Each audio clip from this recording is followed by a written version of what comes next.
Chaque jour ou presque, des entreprises ou des institutions se voient propulsées sur le devant de la scène médiatique malgré elles, car un événement inattendu les plonge dans une crise qui peut nuire à leur image, à leur réputation et in fine à leurs résultats en raison de lacunes ou de manquements qui apparaissent au grand jour.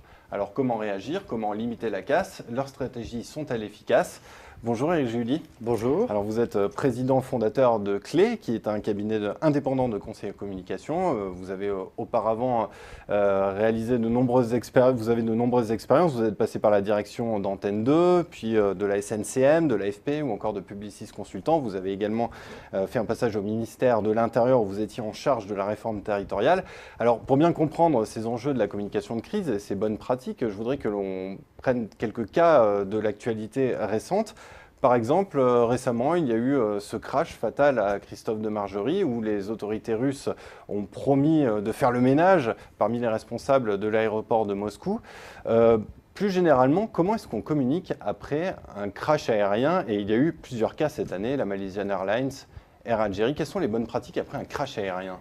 Alors, les bonnes pratiques, et de ce point de vue, la réaction des autorités russes était très intéressante parce que ils ont pris les devants et ils ont réagi très vite et d'emblée avec une volonté d'affirmation de trouver les responsables et de les punir.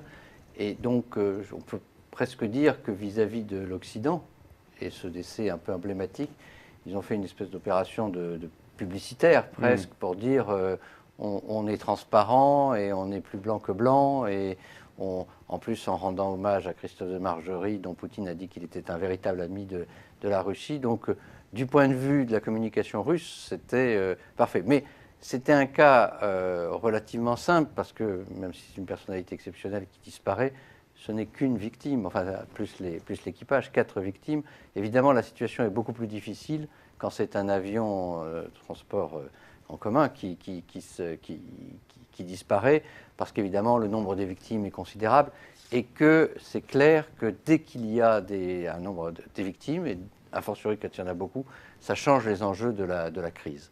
Alors il y a la communication des entreprises elles-mêmes, mais il y a aussi la communication des pouvoirs publics. Et des États. Et des États, en tant que tels. Et par exemple dans la communication sur Air Algérie, on a vu, et c'est tout l'intérêt de la communication de crise, une très bonne réaction, à mon sens, du ministre de l'Intérieur, interrogé sur Europe numéro 1, qui sur un ton très assuré, a à la fois dit nous pensons que c'est lié à des conditions climatiques, mais en même temps, nous regardons toutes les autres hypothèses.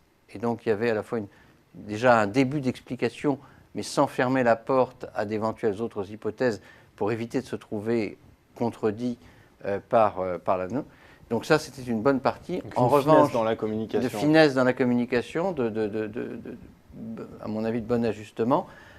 À l'inverse, quand le gouvernement ensuite a déclaré, le président de la République a décrété plusieurs jours de deuil national, ça a été discuté et ça a soulevé des polémiques parce que peut-être c'était un peu trop, et si c'est un peu trop, vient le soupçon d'une exploitation, d'une instrumentalisation au-delà de la douleur des victimes, au profit de celui qui le fait. Alors, toujours dans le domaine de la mobilité, mais cette fois-ci en France, il y a la SNCF qui a été confrontée à beaucoup de crises ces derniers temps. Il y a eu les grèves, il y a eu l'histoire des TER commandés qui étaient trop larges pour les voies. Il y a également eu l'incident de Brétigny-sur-Orge. Est-ce que vous avez eu le sentiment que l'entreprise ferroviaire maîtrisait vraiment les codes de la communication de crise à ces différents moments? C'est très intéressant également. C'est un cas très intéressant parce que sur ces 3 exemples, on peut dire qu'elle a été très inégalement performante. Elle a, à mon sens, très bien communiqué à propos de l'accident de Brétigny, avec notamment le déplacement du président, qui est un excellent communicant, et qui sait, dans ses déclarations, manifester à la fois l'empathie, l'engagement, la volonté de s'occuper des victimes et de trouver les causes, et donc arrive à maîtriser la situation. En revanche, sur l'histoire, à l'opposé complètement, sur l'histoire des rames trop larges. Enfin, des quais qui ne sont pas adaptés aux rames, ou les rames qui ne sont pas adaptées aux quais, comme on voudra. Là, c'est un exemple de très mauvaise communication, parce que si la SNCF et Réseau Ferré de France n'avaient pas attendu que ça soit révélé par le Canard enchaîné, mais avaient communiqué très en amont, il y avait même, je dirais d'une manière cynique, une manière assez positive de communiquer sur cette situation en disant, mais à supposer qu'ils ne se soient pas chamaillés pour savoir qui paierait les coûts, la SNCF refait les quais pour faciliter l'accessibilité. Non seulement c'était plus un scandale, mais c'était une action positive en faveur de l'accessibilité, alors que nous rentrons dans l'année de l'accessibilité. Donc on voit que ça peut être très différent.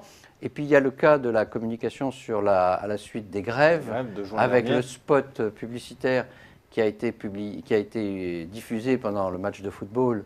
France-Équateur, où il s'excusait, mais dans des termes qui étaient tout à fait, à mon sens, tout à fait contestables et qui étaient plutôt contre-productifs que dans la mesure où l'entreprise semblait se décharger un peu de sa propre responsabilité et où le fait de s'excuser en prenant un spot au tarif le plus cher dans un match de football de l'équipe de France, etc., pouvait apparaître comme inadapté, inapproprié par rapport à la situation et de la grève et des conséquences pour les usagers. On va prendre un dernier exemple, Éric July, pour bien comprendre ces bonnes et mauvaises pratiques dans la communication de crise. C'est celui de Marineland, le parc aquatique d'Antibes, qui a été touché par ricochet après la diffusion du documentaire Blackfish, qui remettait en question le mode de captivité des orques dans le parc de SeaWorld aux États-Unis.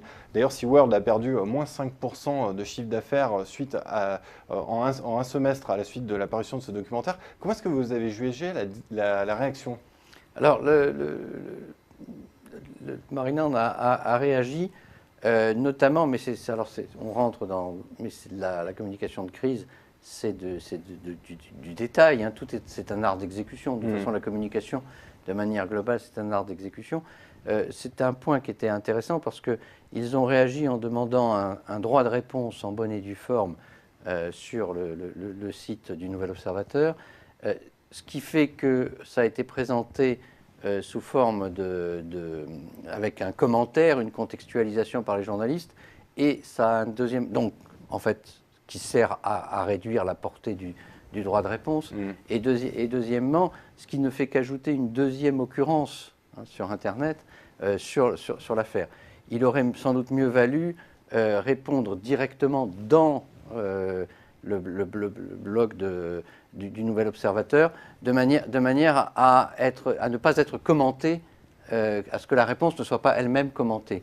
Donc, ils ont alimenté en gros la crise en répondant. Voilà, alors c'est toujours le problème que l'on a en période de crise, c'est que si on répond, d'une certaine manière, on alimente et on entretient. Donc il faut, ça c'est une règle générale dans les bonnes pratiques, c'est qu'il faut communiquer souvent relativement peu, mais je dirais, suivant une formule connue, avec parcimonie et à bon escient. D'abord à bon escient, c'est-à-dire à un moment où on est capable de dire suffisamment de choses pour avoir un message crédible et avec suffisamment de contenu. Et deuxièmement, avec parcimonie, parce qu'il ne faut pas réintervenir en permanence ou trop régulièrement, parce qu'on entretient le feuilleton. Et ce qui, en communication de crise, le pire, c'est de devenir l'objet d'un feuilleton où chaque jour ou chaque semaine, à peine, ces nouvelles révélations, ces nouveaux développements, des contradictions, parce que là, on est pris dans un tourbillon et on finit assez rapidement, on devient inaudible. Eh bien, Éric July, je vous remercie de cet éclairage sur les bonnes et les mauvaises pratiques en communication de crise. Merci d'être venu sur Xafi Canal. Merci. Merci.